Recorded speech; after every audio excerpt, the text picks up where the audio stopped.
Coming to you live from the studio cabin with our first on-air guest, Mr. Bat. Oh, hello, Mr. Bat. Are you going to join us this evening? Have you decided that maybe you'll swoop down for a little interview?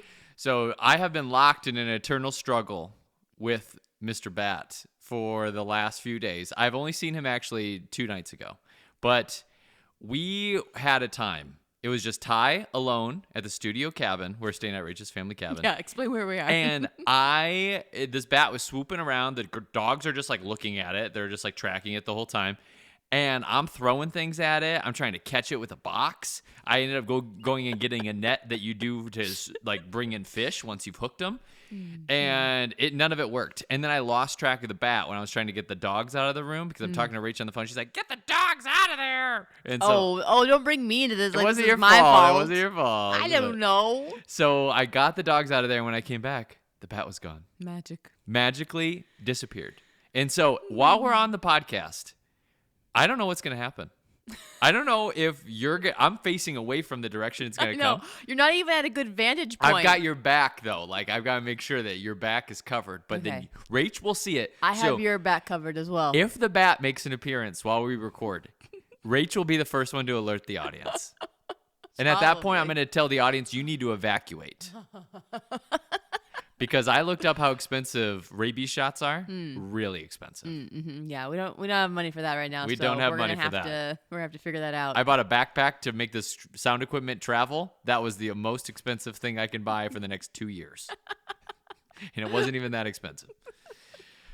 But we're coming to you live from the studio cabin. Yeah, welcome, guys. Welcome to our cozy little cabin. Yay, summer. We finally made it up to the cabin. Ugh. We've done this before. We have. This is not the first time that we've recorded Total here. Recall was a studio cabin production.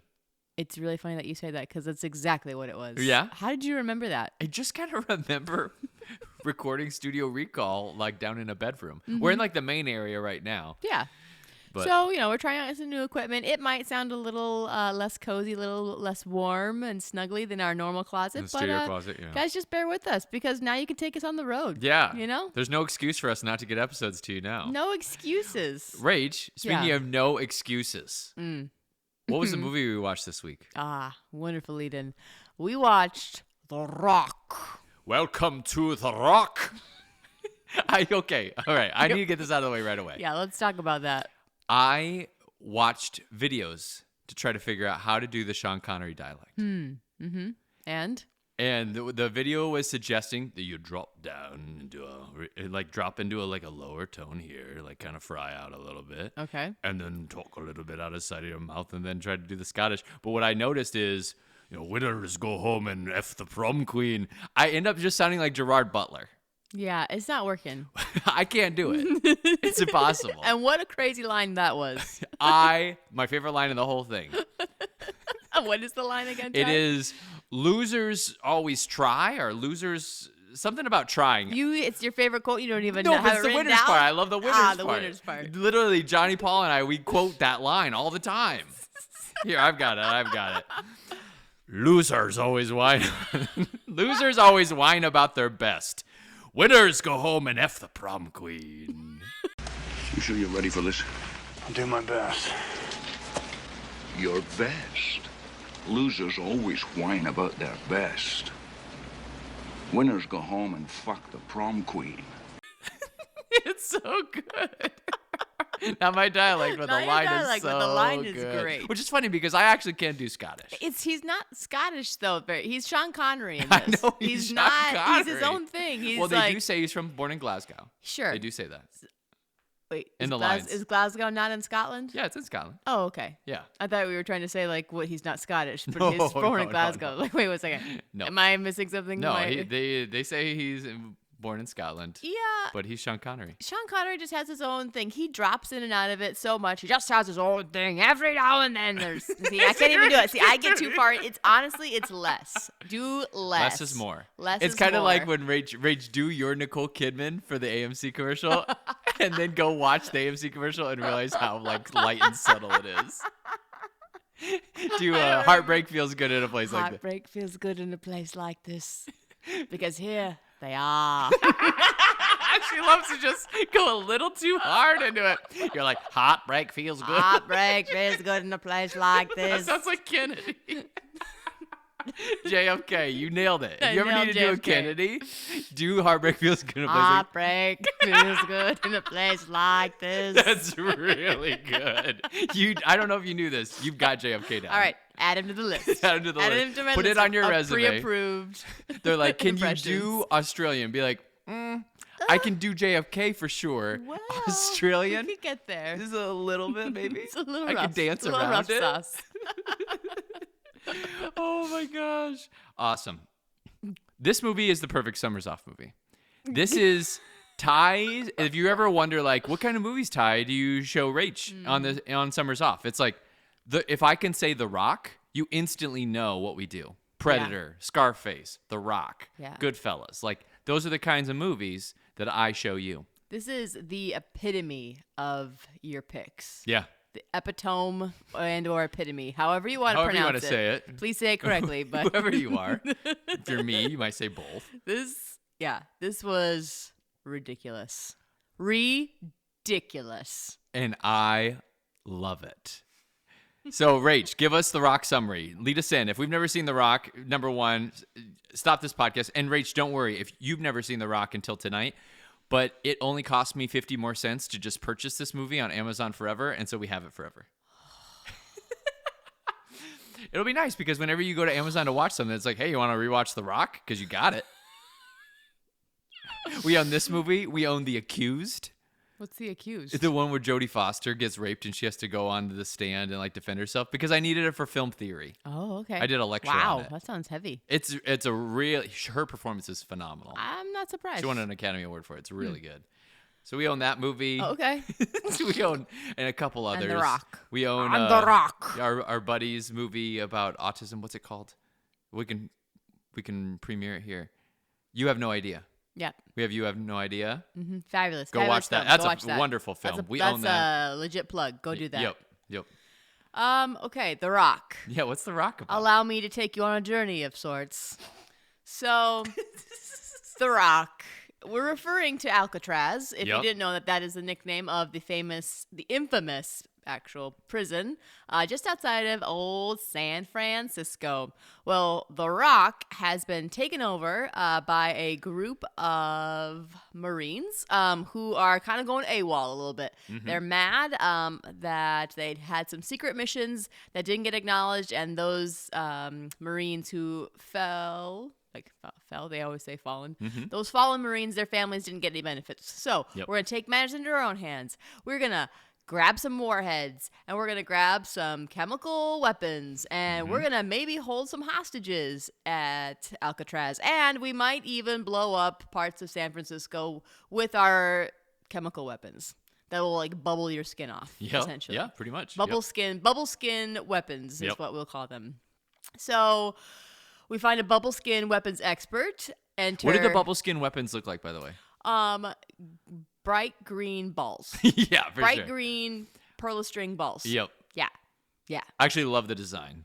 It reminds me of Teenage Mutant Ninja Turtles 2, The Ooze. I knew somehow you would get the ooze into this. Did you really play it? You're like, he's going to for sure bring up The Ooze. I just know it for sure. The ooze is definitely going to Any make chance a he cameo. has to bring up TMNT 2, he's going to take it. He's gonna take it. But so that enters our scientist, our unlikely hero, Nicolas Cage. Eccentric Nick Cage. Wild Nick Cage. I like Nick Cage a lot. Uh-huh. Probably more than Nick Cage deserves to be liked. In this movie? Nope, I didn't say that. I didn't say that. I was saying in general. Okay. In general, Here, I like Nick save, Cage. Save some Nick Cage takes. I will. We'll get I into will. casting. I have We'll to talk to Nick finish Cage. telling you about the bubble skin weapons. So Nick Cage is then hired by the FBI. He is an FBI member, but he's told like, hey, we need you to break into Alcatraz and like help us out here. And they're like, but we don't know how to get into Alcatraz. You know what? There's that one guy. Oh, no. Don't who got mention out. him. No Yeah. way. Yeah, that guy. We're going to get him. We're going to get that guy, that unnamed, no-name guy. Bring him out. Enter long-haired Sean Connery. who is the only man in history to have broken out of Alcatraz, apparently. But he doesn't exist anymore. He's been wiped off the map. So we get his little butt out of jail. We wake him up, we give him a shave, and we say, all right, you two and some other unlikely heroes, get over there. And Not unlikely heroes. They're Navy SEAls. Navy SEAls. We'd call them likely heroes. Well, they're not likely in the sense that they all die within like the first 15 minutes of their mission. So they are unlikely heroes. I would say almost unlikely victims. They became victims, I think and I thought they were going to be heroes. You thought that they were all going to make it. You didn't know that this was just the two of I thought the that buddy cop comedy. I don't know. I thought they would maybe last a little bit longer. Nope, not very long at all. So basically we've got it down to Nick Cage and Sean Connery, and they have to figure out what the heck are we doing here on The Rock. Mm-hmm. That's pretty good. That was really good. A really great succinct. synopsis, and it doesn't spoil anything for our listeners, so now they can stop and go back and watch it. It is a great setup. It's a hook, and I think that's great. Jeff and I, best friend Jeff, loved this movie. We watched it all the freaking time. I watched it so much, Rach, that there were like people in this movie that I thought were big stars. I was like, oh yeah, that guy's a huge star. He's in tons of stuff. And I look it up, like this and really nothing else. And I was like, What more could you need? I thought that guy was in a shit ton of stuff. No, you just watched The Rock a lot. You just watched it every week or two. And so It had to be like in at least 4 movies from around this time, right? yeah, right. he was all over the place. Yeah, I saw him all the time. I saw him on my screen all the time. No, you were just continuously watching The Rock. I revisited this movie about 10 years ago, and in my late 20s, and I was kind of getting a really retrospective and going back and watching some old childhood favorites to see if they hold up. A lot of them don't, you know? But for me, Yeah. and this is where we'll probably clash on this episode, and that'll be fun. For me, 10 years ago when I watched this movie, I was like, this movie absolutely holds up. Not only holds up, this is one of the most baller movies I've ever seen in my entire life. I'm having a great time. I think the action is thrilling. I love the characterization. I love the buddy cop dynamic. I love almost everything about this movie. Barely any warts. Barely any warts. This was 10 years ago. Yeah, I'm 10 I'm years ago, late listening. 20s. I said, I'm hearing you. Barely any warts. Barely. This is almost a perfect movie. I will get into like my thoughts today. Yeah, 10 years later. Now another 10 years. Another 10 years. I think every it's- 10 years. I think every 10 years you got to watch this movie. Yeah, Because you at got to least. see how you've matured as an individual. Like, where am I at in my maturation? Is The Rock amazing? Is The Rock absolute garbage? Where does Rock sit on the pendulum? Yeah. And I think that is a question that we all need to answer for ourselves. But not yet. But not yet. But not yet. We'll answer that We later will on in the episode. very shortly. Rach. Yes. You want to hear a little pre-pro? Please. Okay, so- enlighten us. This script, this is going to shock you. This script was what's called a spec script. That's like where you go into one of the studios and you're like, hey, got this. You almost just have a treatment. You're like, I have this rough idea for what the script would look like. It's like probably for spec scripts are like between like 1 and 10 pages. Here's a scene. Here's like other dynamics of the plot that I like foresee happening. A treatment's just like the plot synopsis. Yeah. So it's similar to that. Okay. They go in. And Disney sees this, and they're like, The Rock is perfect for us. So this is released by like a subsidiary of Disney Studios. Gotcha. Okay. And it has a ton of people who get together to work on this. One of them being Aaron Sorkin. Do you know Aaron Sorkin? You said the name like I should know it. Hey, that's okay. You do know Aaron Sorkin's work. Okay. Aaron Sorkin, West Wing. Oh? Aaron Sorkin, Social Network. Working on Social Network 2 right now. Roger I think that. he's going to direct it too, which Aaron Sorkin's directing is a little iffy, but his writing is pretty primo. Like one of the best writers. He's done some theater stuff as well. Quentin Tarantino works on this for a while. Any good? And I can see some of that. yeah, can you? In what aspect? I don't want to spoil my takeaways, Okay. but I think in some of the action things, some of the absurdities of like some of the deaths and things. Who Sure. knows? Maybe he didn't have anything to do with that, but there was some that felt Tarantino-y at times. Yeah. Not lined up as like tight as like a Tarantino shot, but like Well, yeah, because it's not directed by no, him. so that- but like still pretty crazy. Yeah. So, and then there was this guy named John Hensley, and he's like the major writer on this thing. He did these Ice Road movies, with like Ice Road Truckers, pretty much what I think what they're playing off of. But it's Okay. got Liam Neeson. It's like a whole series of movies with Liam Neeson on this ice road trucker like world and him like fighting bad guys. There's more than one? Yeah, multiple series. I see. I bet it's really good. I bet that's really good. But the script when it first came about was super serious. There really wasn't any comedy at all. Okay. And then as it continued to evolve, they started just infusing it with things that they just thought was like, this is hilarious. Rach, did you think that this was funny? I did. I did think this was funny. And I found myself wanting more of the funny. I wanted more cool. of the buddy cop thing. Nick Cage is out of his mind in this. He is, pardon the pun, he's batshit crazy. Yep. Anyone? Bad, Nope, he didn't come. He didn't Oh, come. okay, all right. So we're trying to draw him trying out. to draw him out here. So yeah, but it was fun, and I think Sean Connery plays really nice. He was funny too. Well, it's certainly more enjoyable than my average day. Reading philosophy, avoiding gang rape in the washrooms. Though it's less of a problem these days. Maybe I'm losing my sex appeal. Uh-huh. I think the two of them were a hoot together. I needed more of that. So one of the things, because there was some comedy infusions that happened, but not enough. Mm-hmm. And the studio even said, like, I think this should be funnier. And Nick Cage, when he finally took on the mantle, he started infusing a ton of ad-libs and his own lines into the script Yeah. to make his character a lot more eccentric and funny. Yeah, pigtails. Very naughty. Naughty. Because his character was more of just like your generic action hero. Sure. Like, yeah, nerd in the FBI, but like a serious nerd. Like, I'm trying to think of like a good example, but like a badass still, who's just really smart. Yeah. That was the initial characterization. Yeah, less clumsy, less goofy. I have a Volvo. Beige one. But what I'm dealing with here is one of the most deadly substances the Earth has ever known. So what do you say you cut me some friggin' slack? And then Sean Connery, when he got brought onto this, he brought his own writers with him. Oh? He made them hire 2 writers What? that accompanied him and looked at all his dialogue, rewrote it to make it more entertaining and more fun, and redid everything for him. I didn't know you could do that. Didn't either, but when you're Sean Connery, you can. Whoa! You can do anything. That's wild. I've never heard of anybody doing that before. I wonder if that's like is that something that people do? That's crazy. I've never heard that before. There is a line that Nick Cage says about Zeus's butthole. Did you catch that? Yeah, it was jarring. It was a very jarring line. Yeah. Did someone write that? No, that was him. Oh, was it? That was one of his classic ad-libs. Classic. So What good. one I really like though is he goes, "Cut the chit chat, a-hole." What do you say we cut the chit-chat? A-hole! Yeah, that was great. That But was he great. doesn't. Have you noticed he doesn't cuss in this movie? Yeah, he until the said very end. He had maybe an F. He didn't have an F bomb. He said frickin' at one point when it was definitely worth an F bomb. He does say the F word when he shoves that green ball into that guy's mouth towards the end. He Yes. says like something effer or like F Yeah. this or something like Yeah. that.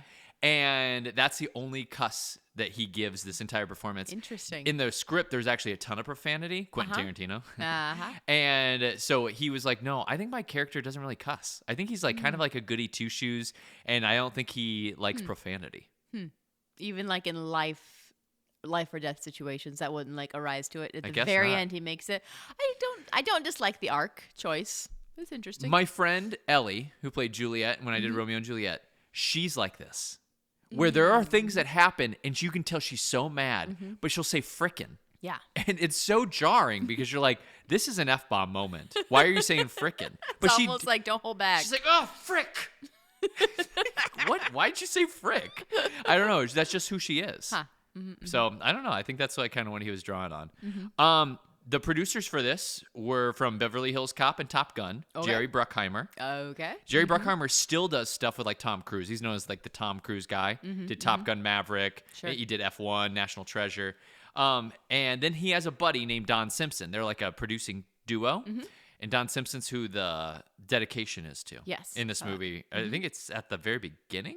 At the Is it very the- end. Oh, it's at the very end. It says Yep. this was dedicated to Don Simpson. Yep. He died of a drug overdose. He was a big party boy, and he died after the shoot, but before the release. Oh wow. So, and So he was like very Bruckheimer's timely. like main squeeze. So, the director. Did you see who the director is? Michael Bay. Rach, what do you think of Michael Bay movies? Michael Bay. Do you need to hear some of them? Refresh me and the audience. I know a couple, but like, yeah, let's bring up some movies. Sure. So this movie takes place after Bad Boys 1, Okay. but before Armageddon. And then he's going to go on and do all those shitty Transformers movies. Yep. Anything else? I mean, there's other things, but what were your thoughts on that? He did that ambulance movie with Halle Berry recently. Is that Halle Berry in that one? I don't know. Or maybe it's J-Lo. I can't remember. I am not Michael Bay's target audience. Who is Michael Bay's target audience? How old were you and Jeff when you were watching this? 10? No, I think we were 8? 9. 9-year-old boys. 8 or 9. 9-year-old boys are Michael Bay's target audience, and I don't say that with any disrespect. All respect. Everybody. What about 29-year-old Ty? What are you saying to him right now? I'm just saying. 28-year-old Ty. Yeah, you. Wait, am I 38 or 39? Oh my God, Ty, you're 38. Okay, thank God. Thank God. If I'm 39, put a bullet in me. I'm done. No, I'm not saying that like a 28 or 29-year-old can't enjoy this movie. I'm just saying target audience, like who loves this movie? Who does Michael Bay like zoom in on? 9-year-old boys. Well, he zooms in on Megan Fox's sweat dripping down her cleavage. That's true. That's what he who zooms in on. Very good. Exactly. But, also, 9-year-old boys target audience. Well, I would say also 28-year-old. For sure. Absolutely. sure, no, too. the whole species in general. 8 to 29-year-old men. Maybe higher than that. Maybe even higher. I think a lot of people. Maybe. I think a lot of Maybe. women like his movies too. 38-year-old men. I'll you don't be know. honest. I liked Armageddon, and I liked it better than this. You should. How long has it been? Long enough. It's many years. I just watched Maybe it a decade or 2. 3 months ago. Yeah. I How thought did it held up? It was atrocious. Oh no. And my friends who were all in the room, they were having a great time. They loved it. They were Mm-hmm. laughing at so many of the jokes. I thought it does not hold up. I think it's a crudely put together schlog fest, and it's overwrought and underperforms. Got it. Well, I'll have to rewatch it and let you know what I think. Yeah, give it a shot. Give it a shot. It did not hold up for me. I will not be showing that to you on Summers Up. You could show that to me. Rach, Nick Cage is our Stanley Goodspeed. That's his name? What? Yep. What'd you think of his name? The last name made sense to me because I reminded myself of that. I remember you. Go on. The name Goodspeed sounded familiar to me from the movie. I did not remember his first name being Stanley. It's quite a name though. It is quite a name. Does it mean something special? I don't know. He said Godspeed at the end. Yeah. So. I don't know. I guess that. Nah. Nick Cage was told that blockbusters would never be for him. This is right after he just won an Oscar for Leaving Las Vegas, right before this. And he was told, you should stick to like quirky flicks, character studies, things like that. He was not the first offer for this. Any guesses on who it was? Remember, I said this was supposed to be like a true action star for this role. Oh, a true action star. So. Even though he's a little nerdy. But you would never guess that this person would be nerdy. Tom Cruise? Nope. Good guess. That's actually a good guess. That's actually a good guess? Yeah. But this, I need a better guess that's not a good guess. So, picture who would look really awkward wearing glasses and trying to be a chemical. Arnold Schwarzenegger. Boom, baby. No way. Yep, it was no supposed to be way. Arn. I had him in my head, but I thought there's no way. Yep. Throw some glasses on him. What a nerd, huh? How? Oh, he's wearing a polo. Gosh, he's so nerdy. He And then, probably like, went to you have school Sean for a Connery coon's being age. like the badass. He'd be like, "Oh, come here, let me show you how to. Yeah, the punching in the safety's stomach. on." Oh. Arnold's like, I've never held a gun before. Okay. What about these guns, eh? So many good jokes. Yeah, that for could sure. be. So Arnold. That's ridiculous. It went to Arnold before this. Oh, He Lord. turns it down. He actually said that the script that he was given was it looked like the spec script, and it was about 10 pages, and there were scribbles all along the margins, like a bunch of like handwritten things, like, and then this is gonna happen, and then I would think it's something like this, and he was just like, this looks like a mess. This is I'm gonna turn it garbage. down. But when he saw it, Yeah. he was like, oh, that movie would have been really cool. He ended up doing Eraser instead. Oh, Have you ever seen Eraser? I've not. No, It was pretty forgettable for Was me. it? Yeah, Yeah, I I haven't seen remember. it for a long time. He but- had a better shot at playing the Sean Connery character. He's just not old enough. He doesn't have like Sure. the backstory that goes with that. But Sean Connery, man, that guy, he ages like a fine hold wine. on. We're almost to him. I know. I Let's just wrap wanna up talk Cage. about him soon. I know you do. I'll come back to you. So this for Cage is right before Con Air and Face Off. yeah, So that's where he is in his career. Excellent. So this launches him Sure. as an action it star. allows him to do said things. honestly, if we needed this so that we could get Con Air and then we could get Wait. Face Off, Okay. you heard me. Oh my God. You think Con Air is better than this movie? How long has it been? How long has it been? Many moons. Many. You need to many go back and years. watch Con Air. A good time, but that movie I think is definitely inferior to this movie. Now, Face Off is such a blast. I can understand if you like Face Off more than this movie.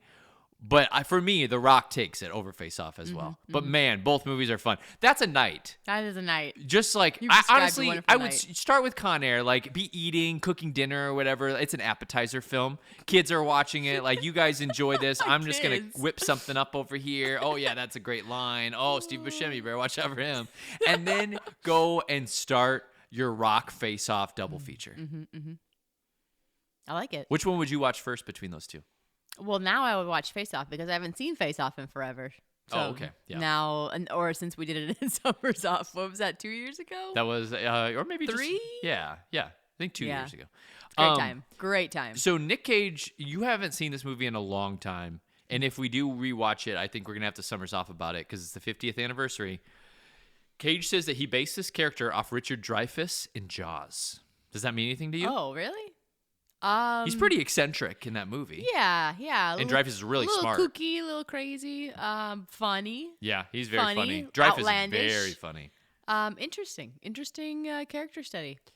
Jaws is so good, man. I rewatched it just like a month ago. Yeah. Totally holds up. It's incredible. It's One a of the best classic. films of all time. It's a wonderful film. Absolutely. Incredible. Let's talk about your boy. Okay. Let's talk about the gray-haired assassin, the White Knight, the Colossus of Clout. That's from Sandlot. Sean Connery agreed to do this film only if he could have those two writing buddies go with him. Only if he could just stay on site at Alcatraz throughout the shoot. What? And he had like several other demands as well. Okay. And they were pretty much like, yeah, we'll do whatever it takes to get you Sean Connery. This is right after First Night. Do you know that movie? First Night is where he is King Arthur and Richard Gere is Lancelot. Oh. And then I don't remember who the gal is who plays Guinevere, but then it's like, oh, is she going to be with Richard Gere or is she going to stay with her husband, Sean Connery? They almost make that King Arthur legend into like a love triangle romantic movie. I've heard of this love triangle. Have you heard of this movie? No, but I have heard of this love triangle. yeah, the hopefully. love triangle is famous. Hopefully you've heard of that love triangle. What do you think about Guinevere's choice? I mean, she had an impossible choice to make. Yeah. Yeah, much like Sophie's choice. She just had a really tough choice Jeez. to make. I would not compare Guinevere's choice to Sophie's choice. or an Lyndon B. impossible- Johnson. He had a tough decision He to make had as a well. really a lot of tough people don't know decision this, to but he had a. It's Truman, not Johnson. Oh, yeah.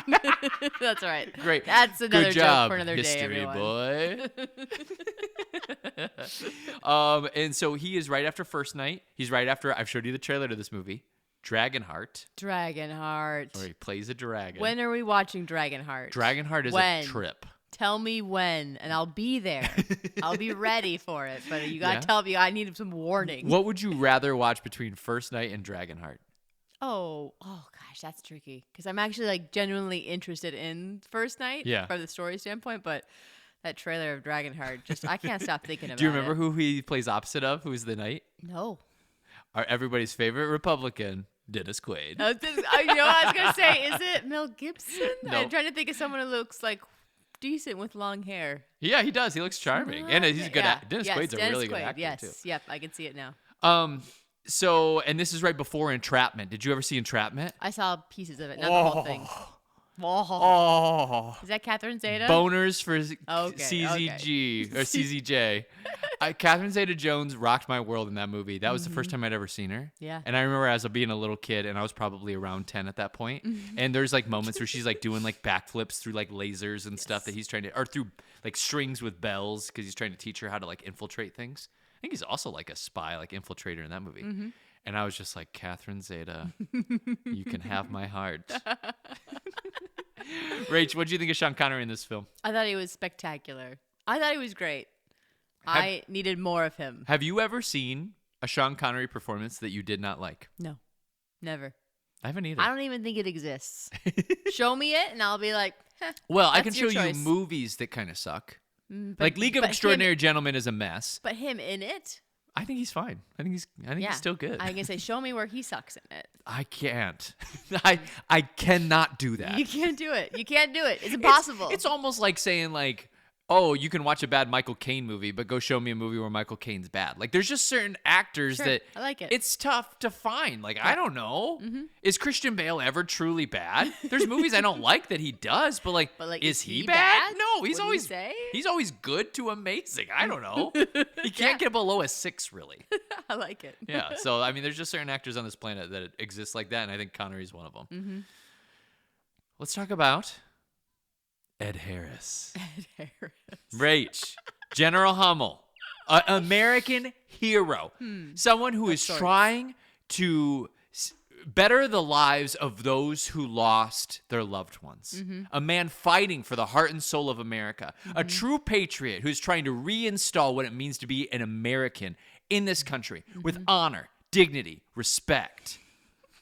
Rach, what'd you think of Ed Harris? This was the worst Ed Harris I've ever seen. What? It was awful. Okay. What? Think of like the beginning when he's like monologuing out loud to the gravestone and he's like, I really miss you, buddy. We're going to have to turn some things Miss you, around. buddy. Miss you, Barb, the love of my life. Why? My wife. Did she die in She's the dead. combat? Yeah. No, she just died naturally. Well, then that's dumb. It should have. She was in a military You want to know what gravesite. my problem with that scene was?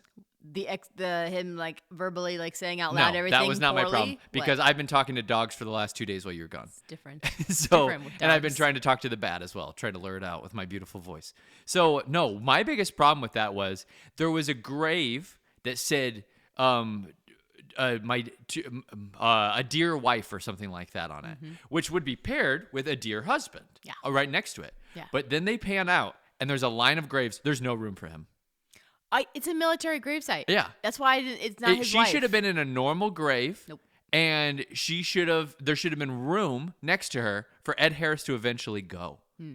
Maybe she was in the military, though. Maybe they were trying to communicate that she actually was in the military, but she did not, I don't think, die a military death like that. They didn't do a very good job of making that very clear. I thought Ed Harris's delivery on some of his lines was so bad. And I like Ed Harris. Harris is good. Folks, this is wild. Babe, rewatch that first scene with him talking in the rainstorm. There's something I've got to do, Barb. Something I couldn't do while you were here. I tried.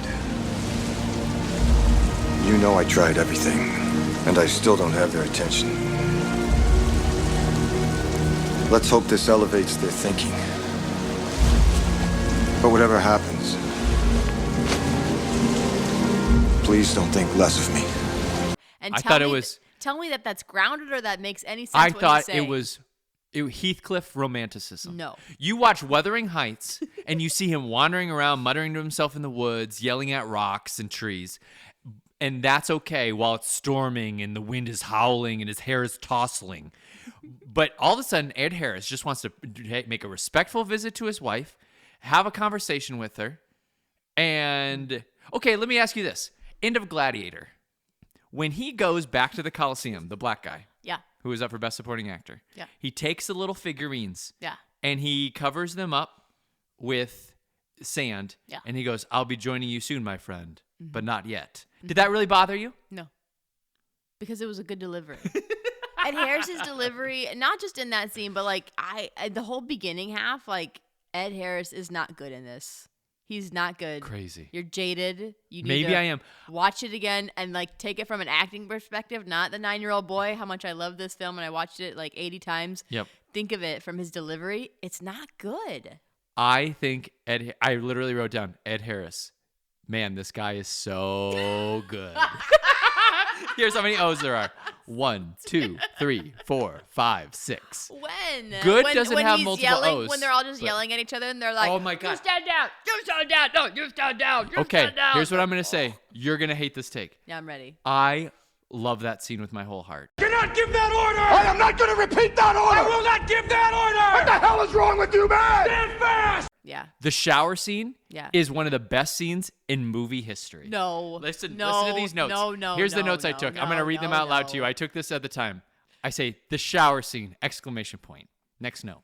The lines, the music, the lighting, The Mexican dude hanging upside down. The guy from Terminator. By the way, that's where that guy was from. Oh, that's where he's Yeah, from. the guy from Terminator shooting his handpiece sideways. Yeah. This is one of the most dramatic and one of my favorite scenes ever. It's like the Boston Massacre. A stone falls and a war erupts. And Ed Harris the whole time is screaming for it all to stop. Yeah. That is drama. I love that scene. I liked what the scene You does. will stand down. I will not stand down, sir. You must stand down. I will not stand down, sir. That the yelling back and forth, to me, it gives me tingles. But to you, it meant nothing. I understood what the scene was doing Uh-huh. and like the conflict, but I just thought That's racist, mother effers. Ed Harris was just like not good to me in this, that's and wild. I've seen him in this role so many better times, and I can't Yeah. even think of what they are. But like he plays military well, and this was his worst military. Well, this is right after Apollo 13. gig. Bingo, that's the one. He's incredible in that. Incredible. This is, he's incredible in everything, I think, though. To me, he's also an actor that I can't actually point out a time where he's gone wrong, but this one, you would say he went wrong. Clearly. This is before The Truman Show, which I've never seen. And this is before another movie that you love that's on our Summer's Off movie list, Stepmom. Oh, he's excellent in Stepmom. Can't wait. He's so good. I love him. I think he's he's got like, he's a person that if I met him and he ended up being a dick, I would be floored. Yeah. Because he has like this noble, pure heart to me in every role that he plays. And I have a hard time disassociating the character from the man. That like if he all of a sudden had like the tirade against Jews that Mel Gibson had on the road, I think I would be even more torn up, even though Mel was more of my hero. But I would be like, this is just so uncharacteristic. This doesn't even make sense. Yeah, it doesn't mesh at all with what I know you to be. Yeah. Okay. So you kind of get that from him as well? Yeah, the man has a lot of integrity. I get why he's cast as this role. I want him to run for president. Oh, okay. Well, that is a different level. Yeah. I don't know that he's qualified for that. Well, but I saw him lead a group of men today. that is, it takes more than just leading men to Led rule a them with- country. Led them with integrity Did and you hear what I respect said? and honor. Did you hear what I said? Wait, what did you say? It takes more than a what? It takes more than someone just being able to lead men to lead a country. That was good. Nice. I was like, I thought I did hear what you said, but I didn't get that. Integrity, respect, honor.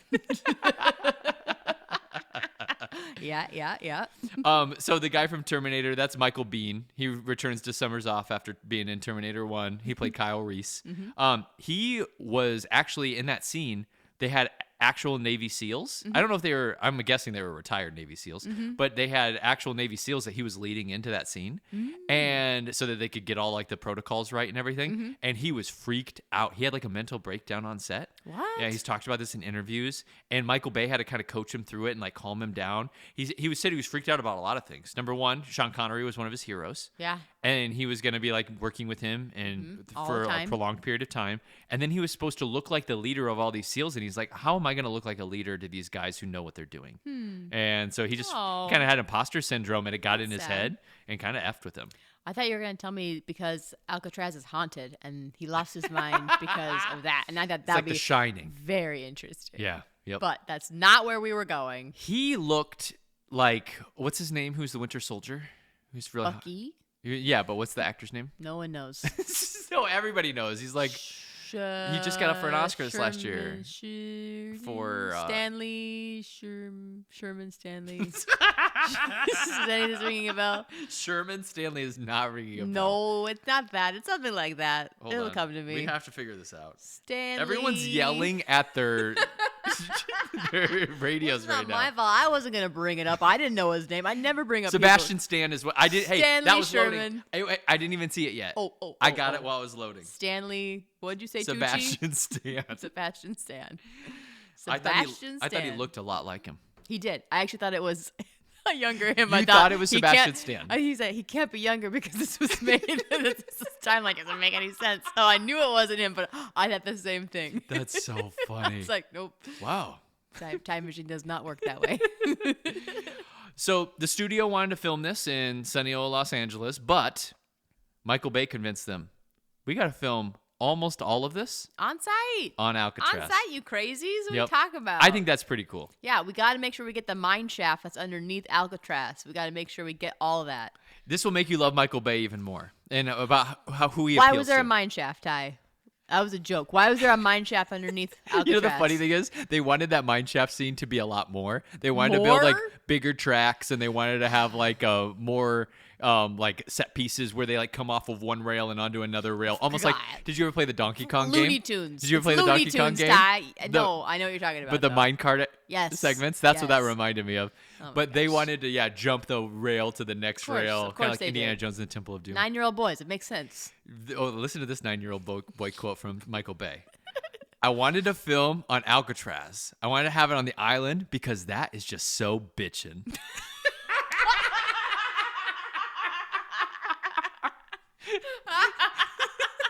Have you ever seen Michael Bay too? No, I don't think so. He looks like a boy, the boy wonder who grew up. He looks like Peter Pan escaped from Neverland Oh, and is yeah? like, Yeah, now I'm gonna shoot some movies. This is gonna be really fun. bitchin'. This is gonna be bitchin'. Oh my gosh. So Love because it. he got his bitch in sight, they had to take everybody back and forth across the channel on a ferry every single night. Sure. Because you can't keep him there besides Sean Connery. He was like, see you tomorrow. Goodbye, last boat. I'm gonna That was hang pretty out. good. I'm gonna hang out with the ghosts tonight. That was your. I had it. I had it. You did. You had it for a second. It's too hard to. It's close. You can't prolong it. Even Sean Connery can't prolong his own accent. He has to drop it as well. Yeah, for sure. Because there's a lot of elements at play here. Not only is this like low and growly-ish kind of voice, but also there's like almost speaking out of the side of his mouth and almost like an impediment that's blocking certain words and like messing with his S's, like making them shh. Yeah, he's got a little. He's got a little whistle on his ass. So there's so many things So to many play things. with when Someone you're can do trying this, to I'm sure. create that dialect, that impression. It's a hard one. Yeah. Yeah. Very difficult. So one day while they're filming, this is actually in the minecart scene, where the head doctor from Scrubs gets caught on fire. Yep. And he's hanging upside down. Awesome. Very awesome. That was cool. It They was were bringing, that was pretty bitchin'. bitchin'. It was bitchin'. They brought in the Navy SEALs that day. Huh? To come to set and like see things before they're gonna join the crew. Cool. And one of the Navy SEAls sees the stunt work, the stunt man subbed in and hanging upside down and caught on fire, and so he quickly grabbed a fire extinguisher and ran up, pushed everybody out of the way, and put him out. Stop. That's so Thought he saved his funny. life, and they're like, "That's the stunt guy. You wasted our You shot. killed the shot. You That's idiot." amazing. What a hero. That's a true hero. That's good. We need more people like that. Don't worry if it's maybe being filmed or not. You don't know. Someone's on fire. Help them. Yeah, I didn't Help put this somebody out. in my format, but there was also the moment where the FBI director's hanging off that building by one arm, Yes. by a rope. Yes. A bunch of people had seen that on the street, Sure. and called it in, and were like, Good. "Hey, somebody's hanging from this building. We got to get some Absolutely. help over here," and all this stuff. So people were trying to save lives this entire shoot. Yeah. Good on you, people. And don't ever stop doing that. Don't ever do like the boy who's cried wolf. Don't worry about it. Just keep crying wolf. We don't know. We don't know. Sure, That's all I have to say. but what if I'm doing stage combat in the halls? And I With slap yourself? I slapped my friend who was also learning with me, and they're like, "Oh yeah, that's really cool. Let's try this move now." And then everybody's like coming over to break up fights. That's gonna be pretty annoying. Why are you doing it in the hallways? Why don't you get a practice room? I have nothing to say to that. I mean, a practice room that's very small, like a music practice room. Can Sure. you imagine doing combat in there? Whatever. Just get a That's space. actually an exercise. It's called fighting in a corridor. Oh, that's fun. Very tight Doing the spaces, walls. and it's really fun with knife work because that's such a dangerous weapon. Sure. And it's like, how am I gonna avoid this knife? It's cool. So speaking of more stunt stuff, the car chase. What do you think of the car chase? What do you think I think of the car chase? Rach, historically, Historically, hates hates car car chases. chases. I historically hate car chases, and this one is no exception. Great setup. Hated it. I You- zoned out. Although I will say the car chase knew what it was doing. It knew it was being obnoxious. Yeah. It had several times. So obviously, like Sean Connery's trying to get away at the beginning, and he's like running into a bunch of stuff, breaking stuff all over the road, just like running amok. But then we have things like this like little old woman who, and it's like I can't even. It's like a cartoon little old woman. It's cartoony. You can tell it's a stunt girl who's probably around 30 years old, dressed up with an old lady wig. She's got like a poofy little outfit on Yep, with like her little back hump, and she's going like slowly walking. She might as well have had her cat in her arm. I think she maybe had a cat in her arms. Like she had something in her arms, flowers or something. She's just like she's Tweety Bird's grandma. hobbling, That's a good example. Like hobbling across the road. Then there's this like team of people playing basketball in wheelchairs. Yeah, these wheelchair-bound basketball Like, team. Look out for them. It's amazing. They roll across, and you're like, no way, no way. And then there's this trolley that's this inferno that all of a sudden like. I almost like missed it. Like gets launched into the air because of the inferno of fire underneath. But somehow everybody jumped out, including the driver who was right there before the explosion. He made it out. Apparently. It just I thought it was a cartoon at times, and I didn't think it was supposed to be a cartoon. I thought it was supposed to be serious. Yeah, the car chase goes on a little too long. There are segments in this movie that definitely go on too long. Yeah. The car chase goes on too long. I think the beginning action sequence when they're going to steal the nuclear stuff. I think that when the bad guys come in and the chemical warfare, they're going to grab that chemical stuff. I think that goes on for too long. There's like almost too much of a buildup for something that all we need to know is these guys are bad and they got something that we don't want them to have. Yeah. And Michael Bay, the way he shoots these action sequences, get into that. Dizzying. It's too much. I hate it. I hate how he shoots action as well. I actually think this movie thrives despite what he does. It could have been so much better with all the shots. Like if there's like you said, like if there's like for every 2 shots, he's got 8. Yeah, and it just he tells a story with 8 shots when you only need 2 to tell it. It's too much. It makes you feel like you have ADHD. You're just like not. I cannot focus. I can't focus on it. It drove it's too Ed. much. You'll appreciate this. It drove Ed Harris crazy. Yeah, he hated how the shoot went. Sure. He just said like, why do you have to get every single tiny difference in angle of my face when we're doing these monologues? And then he watched the product and like how many quick cuts there are. He's like, this was pointless. Why'd you do that? Yeah, it's I'm just Ed like Harris. I don't need. It's just dizzying. Quick cuts. I can give this to you in one long, drawn out, beautiful monologue. Yeah. He wasn't allowed to do his thing. I think that's maybe a part of the problem. I thought he did phenomenal still. I thought I'm gonna play you a scene after this. Okay. And then I want you to look me in the eye and tell me what you think of I'll the look you in acting. the eye right now, and I'm gonna tell you this. I'm gonna tell you this right to your eyeballs. All right, tell me to it. I think that Nick Cage, Sean Connery, and Ed Harris deliver 9 or 10 out of 10 performances In this movie.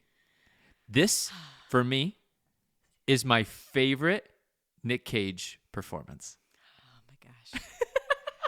I think he is specific.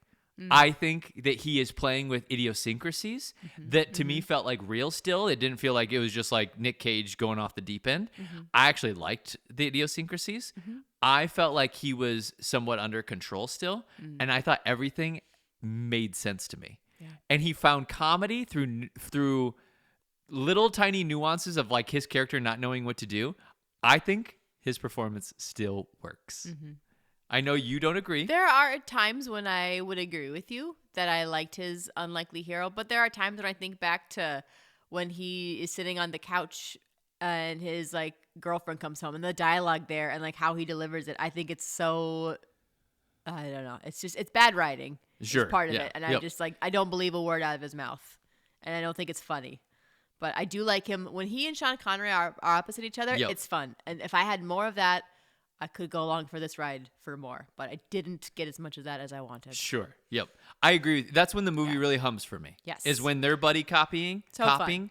I think that is an amazing time. And Sean is a 9 out of 10. I'll agree. He's a 9 out of 10 in this. Oh, I think Sean's a 10 out of 10. Okay, I'll agree. He's 10 out of 10. All right, you twist my arm. I love Ed Harris in this. I know you don't, but this for me slaps. Very good. But this car chase, this nightmare sequence, was also a nightmare for Michael Bay. Well, why does he keep doing them then? I don't know. Why does he put so much time in car chases? Dude, I don't know. I hate the Transformers movies. I always have. Like, everybody was on board for number 1, and I was not. Yeah. I wanted the record to show. Let it show. Avatar Preach. and Transformers. I do not like these movies. Either one. Whoa. They are Bringing CGI, Avatar CGI garbage. If you want to see good stunt work, watch the fucking Mad Max movies. Like, that's where it's at. You don't want to watch these movies. It's garbage. I love it. Garbage. All right. But apparently for this movie, for Michael Bay, they only used 2 square blocks for all of that car chase scene. They were just going up and down the street, finding different like ways to shoot it to make it look like it's in a different place, and like experimenting with, okay, now a water truck's going across. Oh, now the old lady. Oh, now the handicapped basketball players. That is impressive that they did that. Now I'll say they do a lot of cheat shots in it, so there's a lot of like pictures of like up from the floorboards looking at Nick Cage like while he's driving like crazy, so we don't know where he is. So like Sure. I can appreciate the cheats there because there's only so many times I need to see something like smash through a window. Sure. Can we talk about the windows in this? How many windows were broken in general, not just in the car chase? I love the window that Sean Connery breaks in the FBI room where he's got the quarter. Oh, that was cool. He breaks. That was he specific like and a sharpens cool choice. the quarter, runs over, draws a circle with the sharp end of the quarter, punches out the glass, and he's like, the "Oh, double-sided FBI glass. agent, I know it was you." It's like, what's the end game here? It was What's so he gonna funny. do? I loved it. That was Just so so I can good. see who was on the other side of the mirror. It was obnoxious, and I thought, this is awesome.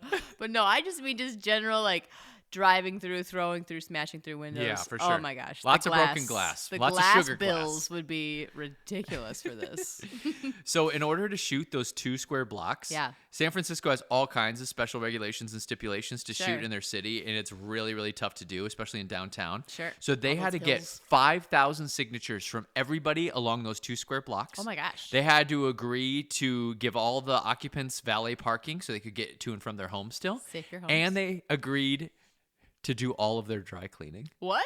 They're dry cleaning. That's so specific. They're like, hey, and we'll take care of And? everybody's laundry. Don't you worry about it. We gotcha. Of all the things. I love that. So Sean Connery, we talked about this a couple episodes ago about how League of Extraordinary Gentlemen, this was in the Blade episode, how the guy who did League of Extraordinary Gentlemen and him butted heads and they pretty much killed each other's careers. Do you remember that story? Yeah. So he can be like tough to deal with on set. I imagine. You know, he's got the cabin on Alcatraz. He's got his 2 writer buddies with him. He's like not easy to work with on this, Yeah. but he actually loves working with Michael Bay. Yeah. Had a great time. Okay. The Disney execs are starting to get really pissy at Michael Bay. They're like, it's taking you too long. He's 2 days over schedule. The budget's running up, and they're about ready to pull him. Wow. And they're coming in for this meeting, and Sean Connery goes, hey, do you mind if I tag along with you to this meeting? And so he goes in there with the Disney execs and Michael Bay, and all of a sudden Disney execs are like very startled. They're like, what? Why is Sean Connery Why in is here Sean right Connery now? in here? Why did you bring him? And Sean Connery goes, this boy is doing a good job. And you're living in your Disney effing ivory towers. We need more effing money. And then he walked out. And then Michael Bay said the rest of the meeting was fantastic. Yeah. And then they were like, I'll hey, bet. we're going to support you more. All right. You know, we heard Sean. We heard him loud and clear. Yeah. We'll pony up. So Michael Bay is known for one kind of shot that he loves to get. And it's shots while you're in these, and it's shots of these. Can you guess what it is? It's a piece of technology, a vehicle. A helicopter? Boom, baby. Yeah. He loves helicopter shots. Obsessed with them. helicopters. And misogyny. He was bummed because Jerry Bruckheimer was like, you can't do any more helicopter shots. It's costing so much money. Yeah. You've done so many. How many more of these helicopter shots do you need of either helicopters going by or you in a helicopter getting footage? You don't need that much. And so finally Bruckheimer had to put his foot down and be like, that's enough, That's Michael. enough. You've had enough. Michael, you're drunk off helicopter shots. Does he just love it, like to be up in them? I think Does it's, he, does he like, want his own? like a kid who loves trains or fire trucks. Yeah. I think for Michael Bay, it's It's helicopters. helicopters. He's like, I just love him. 9-year-old boy. 9-year-old boy syndrome. I love it. Yeah. Yes, he stays true to him and his target audience. Well, you know what a 9-year-old boy's like? Helicopters. Let's make sure we got lots of helicopter shots. They also like Megan's boobies, so zoom in on those. So, do you want to guess where the first premiere of this movie was? Was it in San Fran? Yes. Oh. And more specifically. More specific than San Fran? Yep. on Alcatraz? On Alcatraz, they Oh. premiered the movie, brought in a big screen in the prison yard. Oh, wow. Yep, How to fun. watch this movie. Very cozy, very fun. They were actually still giving tours and stuff throughout the shoot. They couldn't Oh, really? they couldn't shut down Alcatraz altogether. And so they Dang. had to like shoot around people, tourists coming through and tours being given, and That's they'd be like, yeah, they're crazy. shooting a film over there or whatever, and people would gawk at it and stuff. Yeah. And, the film releases June 7th, 1996. Mm-hmm. Like I said, I think we were 9 years old. And movie cost $75 million to make. Ooh, cheap. It made it made 134 million domestic. Dang, so not okay. crazy amount, but it made 200 more million worldwide. Yeah. So I it figured ended it'd up have making in the to. threes. This is a smash hit. Yeah. It is the 4th highest grossing film of 1996. Do you have any guesses on what some of the other highest grossing films of 1996 would be? All dogs go to heaven. Nope, that would have been early 90s. Homeward Bound. Nope. You love this movie, and you say it's the best summer movie of all time. Homeward Bound 2. No, it's Lost in San Francisco, which would have made sense. I'm just kidding. The best movie of all time, I said? The best summer movie of all time. Summer movie of all Summer time? holiday movie. Summer holiday movie. Summer holiday? We just did it for Summers Off last season. We did it for Independence Day. Number 1, baby. Incredible film. See, 100% incredible film. It's Unlikely Heroes, so good. so Well interesting. acted. Perfection. Rach and I are exactly Perfection. flipped on Independence Day. I think it's like fun trash, and Rach thinks it's legitimately one of the best films of all time. We will not go quietly into the night. Winners go home and F the prom queen. Yeah. What What's are we better? talking about here? What's better? What is better? What's better? What's better? So Independence Day is number 1. Number 2 is Twister. and number we're playing charades right now. Yeah. And number 3 is Mission Impossible, number 3. Mission Impossible is number 3. What a summer to be alive. Hey, did you and guys, we were alive. Did you guys notice thankfully. how fast I got Rach to say? I had the so much movies? fun. I'm a visual person. We know this. Are you? Yeah, you know that's about me. Yeah, I feel like you're way more visual than auditory. Yes. That's why doing a podcast with you is always a blast. It's like, Rach, what is this question or whatever? And Rach is like doing calculus in her head. And you can just see her eyes glaze back.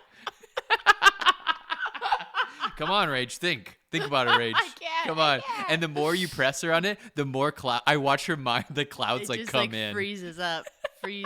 Yeah, can't do it. But Can't if do it on the I spot. if I do any sort of image work, she gets it. You just, I need more hints. I always need more hints.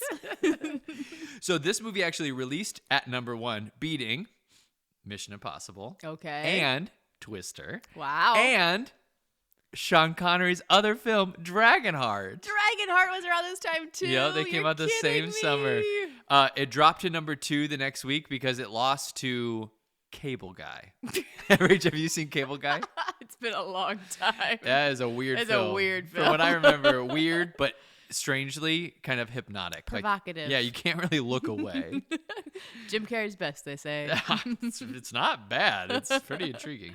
And then it drops to number 3 the following week with Eraser, Arnold's other film. Arnold, yeah. And Hunchback comes out. Oh, such a good movie. I actually think Hunchback is overrated. What? Yeah. What? Yeah, I do. Overrated? Overrated. When's the last time you saw that? I have seen it not that long ago because we did it for school, and so That's I not the rewatched same. it. You rewatched it? I rewatched it in preparation for it.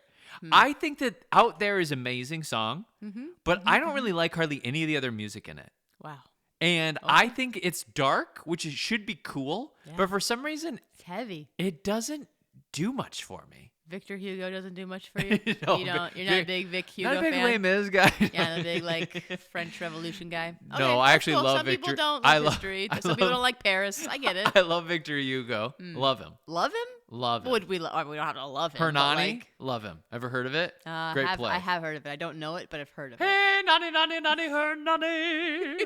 That's not a thing from it, but taglines. Do you want to give your own tagline? Welcome to the Rock. Oh, very good. Is that one? Close. What about get ready to rock? Nah. I don't like it. No. Or how about America is rockin'? What are these? Why are we using rock Or how in that about way? cocked, locked, and ready to rock? Okay. You almost have me with that. That actually rings pretty true to the spirit. Cocked, locked, and ready to rock. Cocked. So here's the first tag though was Alcatraz. Period. Not just it's not over though. No. Alcatraz. Period. Only one man has ever broken out. Now 5 million lives depend on 2 men breaking in. All right. I mean, like it. it. It sums up the movie. It does. I It tells you almost what to expect. I would have used that as my synopsis. That would have been a much more, even more concise way to sum up this film. Rotten Tomatoes score. Do you have a guess what the critics thought? What the critics thought? Yeah, let's go into critics first. I'll be honest, 96. I think they had a good time at it. I'm gonna say they're gonna give it like in the 70s. Close. It's a 67%. Okay. What did the audience give it? 100%. They loved it. They lost their damn minds over this. They did love it. It's Yeah. an 85%. Yeah. Yep. It says consensus. For visceral thrills, it can't be beat. Just don't expect The Rock to engage your brain. So Ebert gave it 3.5 stars. He says, This is a first-rate, slam-bang action thriller with a lot of style and no little humor. by the way, I've listened to Roger Ebert and Siskel a lot in the past year. Yeah. And I'm starting to get my Is that Ebert pretty down good? a little bit. Yeah, so I've been watching a lot of films Japan lately, and one of the things I've noticed is that Kurosawa's really, really great.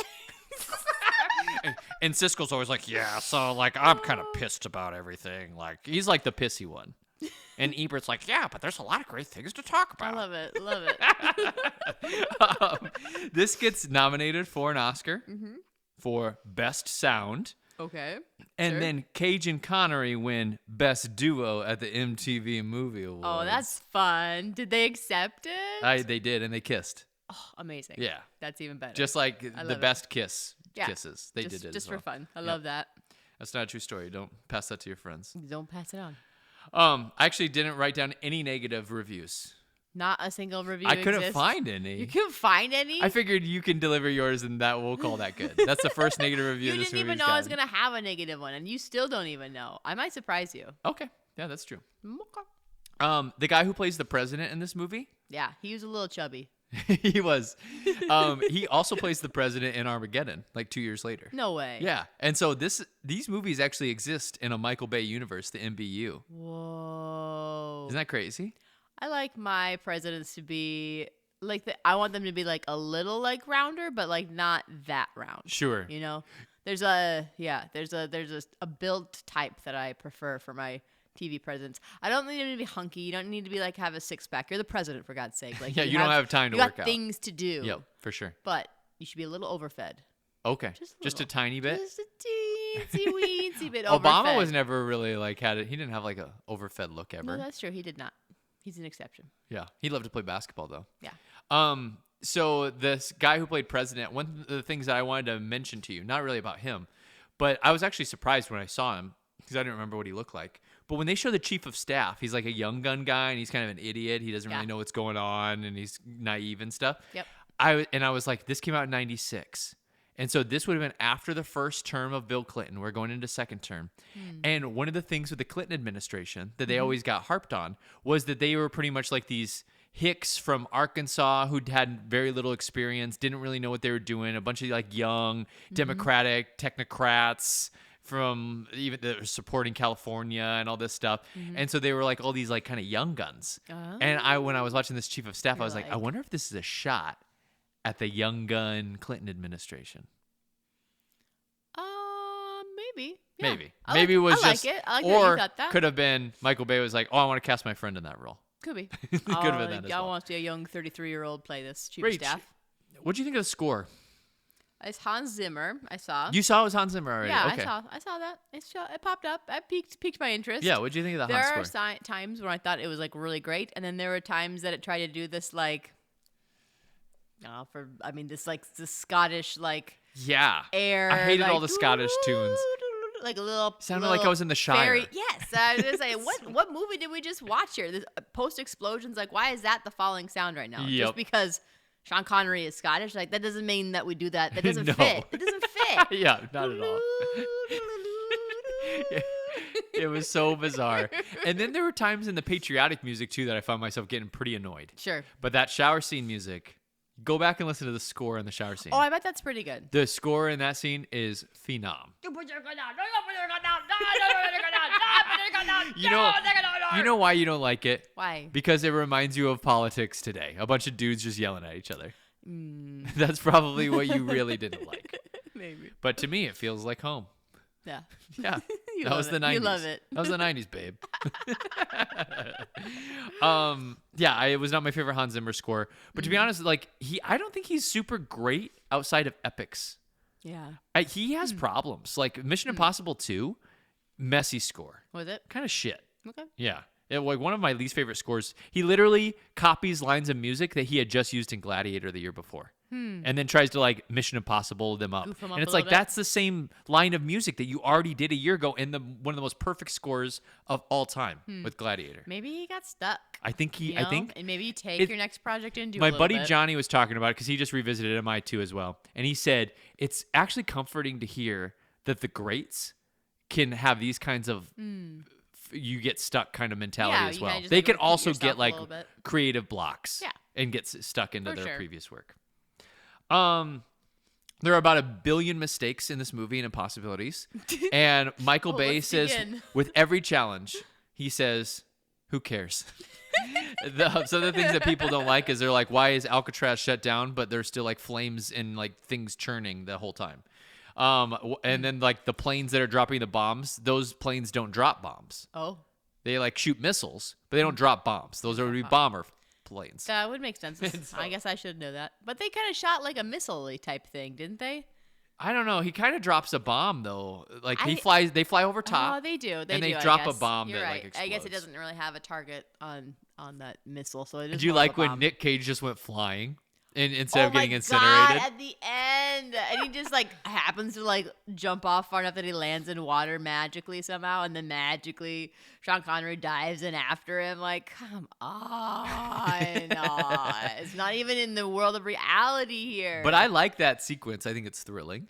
And I like when he's holding the flares and he's like down on the ground and he's like staring up at the Arms sky. And he's got out, his arms and out. it explodes and he's like, behind him. please don't murder us. Great smoke, great smoke. Great smoke. Pull up, He's pull up. got a syringe Ah. sticking out of his heart, but it's kind of in his The diaphragm. syringe in the heart. What?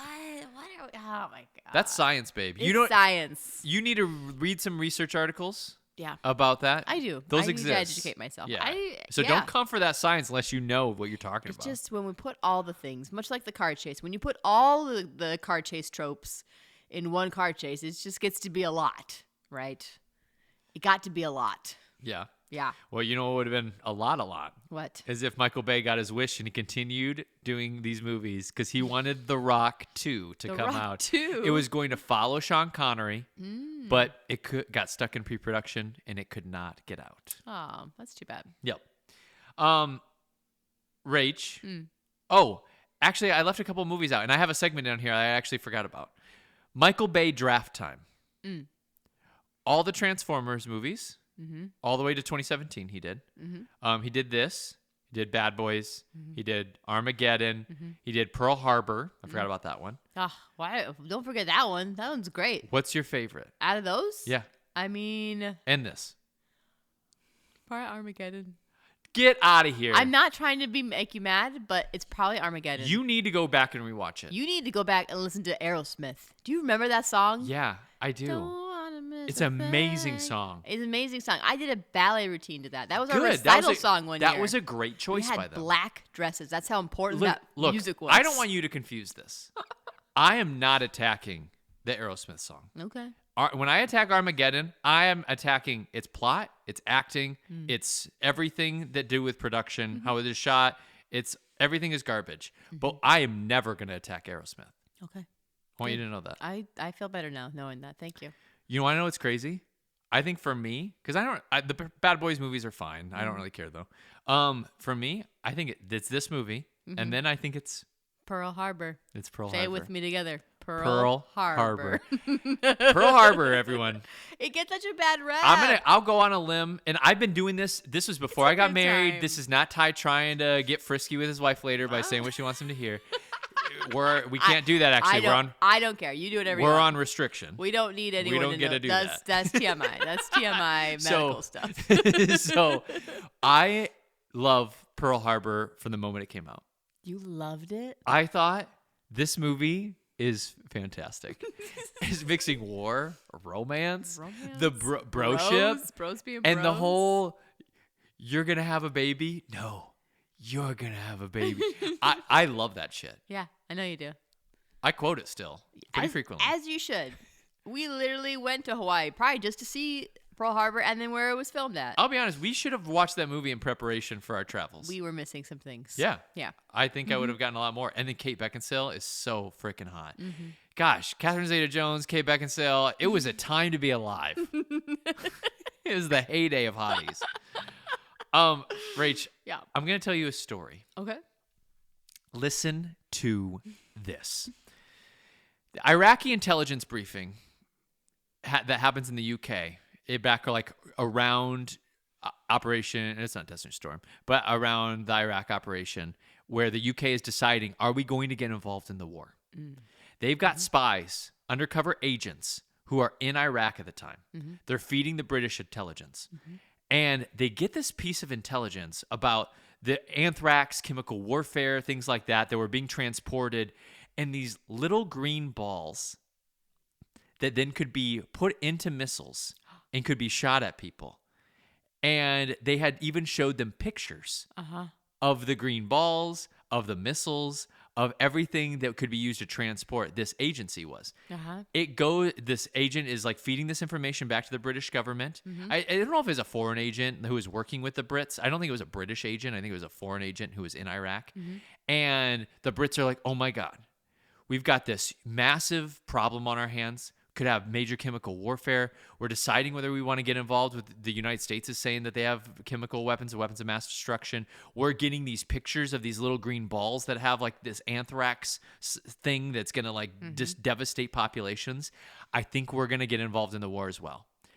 They find out just before they make their decision, but it doesn't actually stop them because everybody's already on board. The boat is already rowing towards war. Everybody's like gearing up. They're like, we got to get into this war. We've got the evidence too. We're right with you, U.S. We've got evidence. You got evidence. Let's go, baby. And then right before they start to launch all their military operations, they get feedback that they're like, somebody discovers, hey, I've seen this picture before. Oh my God. Like, I swear I've seen this before. No. And then they do more investigation. They're like, all this evidence, these are still photos from the movie The Rock. Wow. And so it went all the way up to Tony Blair. Oh, wow. And it pretty much got them into the war. Like I said, they're already churning so hard, and they already had like mobilized and everything. And the U.S. is like, tally ho, let's go, buddy. Yeah, and they're like, yeah, we're right behind you. And so it became this thing that the Rock. Yeah, launched 1,000 ships. Yeah, it was the Helen of Troy of the Iraq War. That is wild. Yeah. Wild, And wild. What's funny is they had already started leaking some of this stuff to the public and everything. And so their images were all over the public and people were like starting to figure it out too. They're like, wait a second. That's But not- it's so funny because like an entire group of probably Yes. dudes Sure. working in British intelligence, none of them None of had them could pieced recognize together it. that this was from The Rock. They needed Ty and Jeff on staff. Wow. Because we could have told them right away. Be like, wait a second. Hold on a minute. I think I've seen that They image either before. copied that design or these are movie stills. One or the other. Yep. So now we know that it was all full of shit. All this intel was. That's crazy. But the Independent wrote a whole article. It's a publication in England about how The Rock got Britain to go to war. Jeez. What a legacy. Yeah. Did you? No, never mind. Oh, did you see the bat? No, I didn't see anything. Watch out. You'll start seeing shadows. Yeah. If you get too scared, I'm not scared, but like, you'll see like a bug in here. yeah, maybe it was like a moth or and something. all of a sudden a moth makes you think that the bat is definitely Maybe circulating. it was just a moth shadow. That's But all. keep your eyes peeled. Okay. Rach, what Yes. was your favorite part or scene of the movie? Or quote? Oh, For me, it was a shower scene. I should have written down more quotes because the quotes were incredible at times. so good. I don't know if I had one favorite, but a lot of it was Well, actually, I really like the interrogation scene. I liked Yeah. when Sean Connery and Nick Cage meet for the first time. I thought Nick Cage was very good in that. I thought he was very funny. Mm-hmm. That was probably more scenes like that. That and then like when Sean Connery's getting his hair cut, and then he like gets past all the guards. But then we got the whole. Anytime, you know me, I glaze over anytime we start doing a chase scene. Anytime we do cars, things like that. I'm like, fast forward a little What bit. about in my fight brain. scenes? Gunfights and These- hand-to-hand fights. Sometimes, yes, not in this one. This is too long. Yeah. Too long and Okay. too crashy. They're just like everything like went through a window. Yeah. There was glass and bullets flying everywhere. I'm nervous to show you John Wick, which I really want to show you. That- It's a short list for next season. Yeah, I watched a little bit over your shoulder, and I thought that was all right when you were Well, watching it. I think the first one is probably the most grounded of all of them. Yeah. And it's pretty awesome. Yeah, I bet that would be great. This didn't feel grounded. This felt like people were ziplining and like popping up behind people for no reason. Did you remember? Did you Yeah. see that? Like that whole thing was so stupid. Well, because Ed Harris didn't want to kill them. Ed Harris didn't want to kill anybody. Yeah, That's but why like, they weren't killed. They like Is that what they you mean? like no. He's Nick Cage is like trying to defuse a bomb. Yeah, yeah. And then the two guys like sneak up on him, but they come down ziplining and they're like upside down like Spider-Man. They're like, hey there. Yeah. It's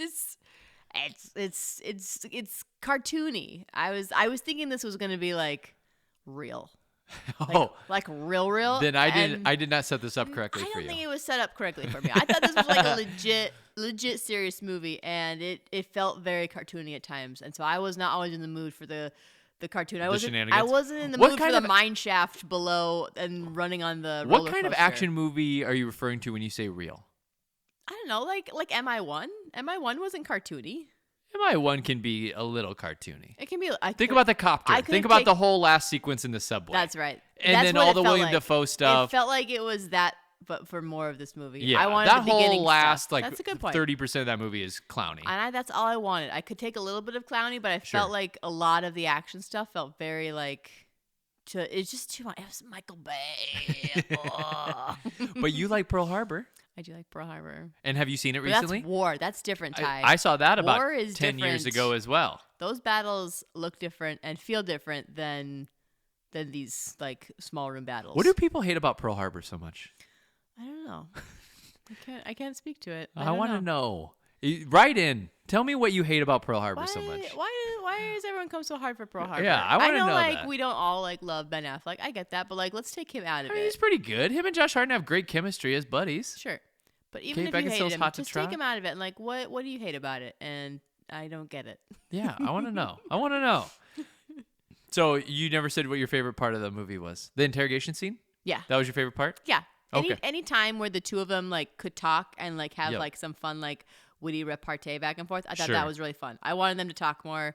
I thought that there was like a missed opportunity with the daughter. Uh-huh. I thought I didn't really like Nick Cage's like fiance thing, so I didn't know like is there something like there was this whole like this human experience I didn't get. Sure. There was love triangles that could have been had. There was Love triangles. Yeah. Who'd you want to be in a love triangle? Well, maybe Nick Cage, like, maybe his fiance wasn't pregnant, and maybe, like, he leaves his fiance for Sean Connery's daughter. Like you know, something like interesting. Wow, like you that. wanted palace intrigue. Yeah. Wow. Okay. Yeah. You've been watching. Yeah, this sounds like now we're getting into Bridgerton type plots, but Sure. Okay. Now we're talking. Now we're talking. very exciting. Yeah, I did like the story of, like, why Ed Harris was doing what he was doing. And I Honor and liked respect. Honor and respect. Loyalty. And I liked the conflict that he had with his men at the end. Yeah. I thought that was really interesting. I like that his number 2 doesn't betray him. Yeah. His he did number not. 2 ends up sticking by his side and like tries to fend off the outside group who's kind of ends up being your main baddies. I like that. And Yeah. then goes down swinging. Yeah. That's cool. Yeah. I liked him a lot in this. Wait, who? Ed Harris? No. No, he's number 2. His number 2? His number 2 is great. Yeah, he is He's- great. He's often very good. He is. He's a good actor too. There's so many He's like very There's so, consistent. like I said, there's so many faces that are either big stars or I thought were big stars that you could go appreciate in this movie. Rach, favorite actor of this film, Sean Connery? Sean Connery. Yeah. 10, Okay. out, 10 out of 10. 10 out of 10. Fantastic. Agreed. Such a cutie. He is the best. To me, it goes Sean Connery, 10 out of 10. Ed Harris, 9 out of 10. 9.5 out of 10. 9.5 out of 10. Nick Cage, 9 out of 10. Excellent. All three. Very All good. three did wonderful. Very good. So I'll give you my score. Yeah, let's hear it. 81%. This is below Can't Hardly Wait. In Indiana Jones 3. It's above Indiana Jones 3, My Best Friend's Wedding, and First Wives Club. Above Indiana Jones 3, below My Best Friend's Wedding. No, above it. Above it, and then... And above First Wives. Below Can't Hardly Wait. Wow. And Halloween. Wow, you did me dirty with them. I love this movie, though. Yeah? Well, think I this love movie is those other fantastic. movies that you just trashed on. I didn't trash on them. They're in great company. If you're over 80%, I love you as a movie. All right. I just, that's like a good cutoff. All right. If you're between 60 and 80, I like you to like really like you. Mm-hmm. If you're over 80%, I love you. 90%, you're one of the best movies of all time. You are. If you crack 90, you're one of the best movies of all time. Sure. You're like a fringe top 10er for me. Okay. I like it. Okay. You ready for me? I'm ready. All right. I'm scared. Yeah, you should be. You had me at long-haired Sean Connery. You lost me at the 200th broken window. This film was not bitchin'. You added that. I You did. just added that. It's Yeah, good. because that's some witty repartee. Duh, that's what you tune in for. I gave The Rock 53%. Okay. It's not that bad. It's below Troop Beverly Hills. Okay. 'Cause Which is a good movie. That was a good time. Fun. That held my attention the entire time. Yeah, that movie's and fun. it's above The Holiday. Good. It better be above Yeah, the I holiday. didn't think you'd be mad about that. No. Here's my biggest problem with it is that I lose attention and focus so Your fast. biggest problem is your biggest problem. Yeah. That's a you thing. Well, okay. You need to check it. It's just I'm only gonna be so excited for races. I'm only gonna be so excited for big shoot 'em up scenes. Did you say If racism? Races. Oh, I think I'm only gonna be so excited for racism. That's seriously what I thought I heard. I was like, wait. I was taking a drink of my Truly, and I was like, oh, okay, one Truly is not gonna get you drunk. Are you drunk right now? She said, I'm only gonna enjoy racism so I'm only much. gonna be so excited for races, not racism.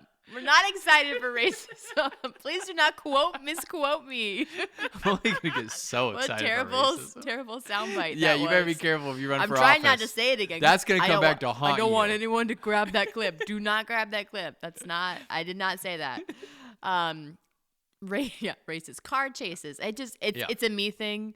It's a me thing. It's a me thing though too. That's Yeah. like my least favorite part of the movie is the big long extended car chase. Yeah. I also don't really love car chases. Yeah. They have to be very clever for me to like them. It's the specificity. It's being clever. It's when we get out of like real world and now we get into cartoony land. Then Yep. it's kind of like I glaze over. And I know they cost so much money. And I know it's a crying yeah. shame that I like checked my phone at that time. And I did not, but I wanted to so badly. It's like I got bored during the biplane sequence in the last Mission Impossible. And sure. that sequence apparently cost so much money Oh, it was- and was yeah, so a hard feat. to do. But it was and so the and the long. choreography, Oh. the fight choreography on the plane. And I love fight choreography, Sure. but it has to be so specific because they're like literally hanging onto this plane that's moving, and so it has to be kind of slow. I was bored out of my mind. Sure. And so there are moments where it's like, hey, I understand the technical mastery of it. Yeah, it's but I incredible. can't help that my feelings are I'm bored right now. Yeah. And so I would say not worth it. Yeah. But other people would be like, yeah, but look at everything they did and how hard it is. Don't care. I'm bored. Can't help it. I'm bored. Can't. That's what it was. I can watch all the videos about how hard it was to make and be like, kudos for you. I was bored. Sure. So yeah, I get it. I totally get it. I'm with you on that. Yeah. Okay. Well, there's some united ground. I didn't think I came that hard. No, for it. you didn't Like a come hard for it. 50%, like it's honestly, if we were making fresh 50, which I know we're not, but if we were, it's like just barely fresh. Sure. Or just barely rotten, depending on your mood. Yeah. Honestly, a part of it might be my mood. Maybe Sure. I just wasn't thinking that I was ready for this big action-y film. Yeah. So Is this higher or lower than Goonies? I believe it's lower than Goonies. Okay. I don't Because know. Goonies was one of your most controversial takes. That is a good question. Only because I didn't like bend over backwards and give Goonies 100%. Everybody wants 100 out of Goonies, and Goonies is not a 100% movie. If you didn't grow up with it, it's not what it is. Yeah, you said they were annoying kids. They were talking over each other all the time. You as a elementary, middle school, high school, school psychologist, you just had enough. everyone. You're like, I listen to this all day. Everyone needs to. Who has the conch? You can only talk if you Who have has the a conch. talking stick? Oh, no, maybe not. I think I saw. No, I didn't. Okay. And Okay, with now that, I'm freaking myself out. And with that, I think it's time Guys, for us to sign off. Rach, what's we gotta go. What's we got one more? Might be a bat. We've got one more episode. Yeah, one more to finish out. Oh, focus. Rach is Focus. so scared right now. I didn't see It's anything. I amazing. just blinked weird. Probably. Here's That's what I'll say. You would have seen it already, but again, Sure, by sure. now. Okay, so I just blinked weird. Yep. It flies like in a circular path around this chimney. And it keeps flying for a while. Oh, okay. So next week, I would very much like everyone to join us for our last episode of the season. Mm-hmm. Ty graciously gave me the last episode, mostly because I have a lot of work to do between now and then, putting all of the information together. Ty, we are going to cover maybe the biggest breadth of content we've ever covered. It's going to be fun. Okay, for those of you who remember some of our TV episodes, I think it's best to approach this next episode, which will be long, Yes. as Yes. as a television experience like Friday Night Lights, Yeah. Lost, things like that. Yeah, we are going to watch Sex in the City. The movie, Z 1 and 2. 1 and 2. And We'll talk about 1 mostly. We're also we have at this time as well, we have been watching the TV show. We're For almost years. done for years. We're almost finished it. And got 6 more episodes We're gonna cover it all. We're Yep. gonna touch on everything, and I'm probably just gonna focus in on what's fun to talk about. So it might be focused on the movie, it might be more focused on the TV show. Yep. I'll be honest, guys, I don't know because I haven't done the format yet. So you'll find out next week. And Ty has some hot takes. Yeah. He has things that he absolutely loves, and he has things that he despises. Sure. So get ready. It's not gonna be all fun. sunshine and rainbows, No, of but course it's not. not all demons and devils either. There they are. There You know you what they have always it. Tune say? in. If devil don't come for you, you're doing something wrong.